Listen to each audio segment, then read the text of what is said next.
Bonjour à vous tous, amateurs de sensations fortes, je m'appelle Sylvain et vous regardez un épisode spécial de Les mains dans les airs.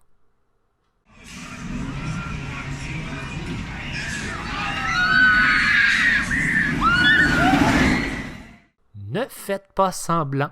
Ce qui vous a amené à regarder cette vidéo est principalement la question de son titre « La Ronde de Montréal serait-elle à vendre ?» L'équipe de Les mains dans les airs n'a pas d'espion dans les hautes sphères de Six Flags et nous n'avons également reçu aucune information privilégiée de la ville de Montréal.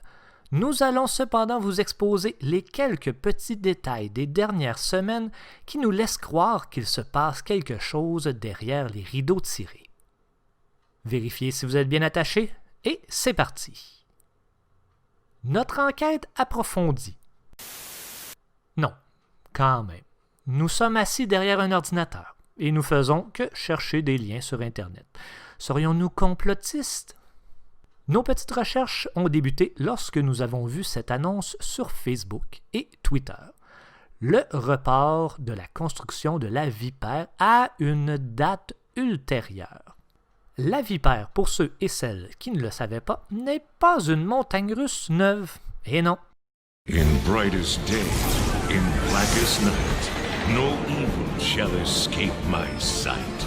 Let those who worship evil's might beware my power. Green Lantern First Flight. Six Flags introduces Green Lantern First Flight, America's first vertical spin coaster. Save $25 at sixflags.com.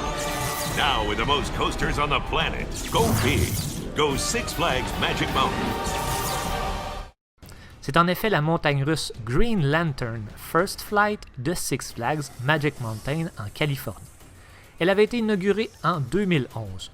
Tout d'abord, relativement appréciée par les fans, des problèmes techniques commencèrent à se pointer le bout du nez.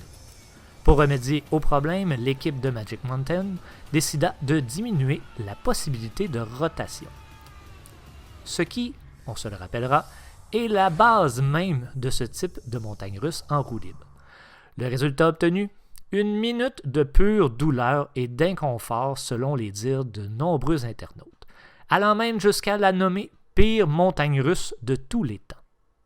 Bref, on cesse d'opérer le Green Lantern en 2017 et on le démonte en 2019. On l'annonce comme étant une superbe acquisition pour la ronde. Est-ce que nos doutes sur ce transfert seront fondés? Mais revenons à notre sujet principal. Fin 2019, annonce de l'arrivée de la Vipère. Mars 2020, pandémie mondiale. La pandémie affecte le monde des parcs d'attractions et on annonce le report de la Vipère pour la saison 2021.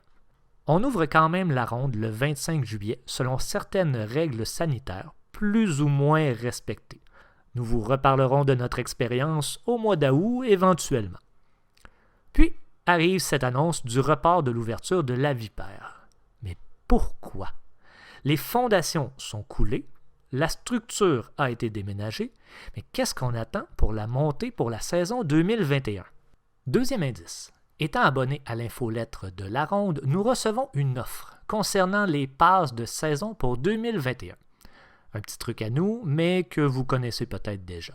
La passe hors de la ronde vous permet d'avoir le stationnement et l'accès à tous les parcs Six Flags. Oui, avec la même passe, tu peux aller partout. Donc, on regarde le prix, voir si la pandémie affectera encore une fois notre portefeuille. Et là, surprise, la passe hors n'existe plus. On a à la place la passe ultime, qui est plus chère, et ne permet pas d'aller dans tous les parcs. La passe membre n'est également plus disponible. Mais qu'est-ce que c'est que cette matière? C'est de la merde? Non. Vérification faite dans un autre parc Six Flags, soit dans ce cas-ci Lake George. Pourtant, la passe Gold et le Membership permettant d'aller dans tous les parcs pour 2021 sont encore disponibles. Que se passe-t-il? On approfondit encore un peu nos recherches. Détail subtil mais quand même présent, sur les publications Facebook de la ronde, le logo présenté avait toujours la mention « Un parc Six Flags ». Mais, dans les dernières publications, cette mention n'apparaît plus. Signe du destin? Simple oubli? Stratégie marketing? Qu'en pensez-vous? Indiquez-nous votre théorie dans les commentaires et tant qu'à y être, pensez à vous abonner. Ça ne coûte rien, mais c'est motivant pour nous. Qui sait, on vient peut-être de découvrir une nouvelle avant tout le monde. Ou peut-être pas. D'ici à la prochaine capsule, portez-vous bien et n'oubliez pas de garder les mains dans les airs.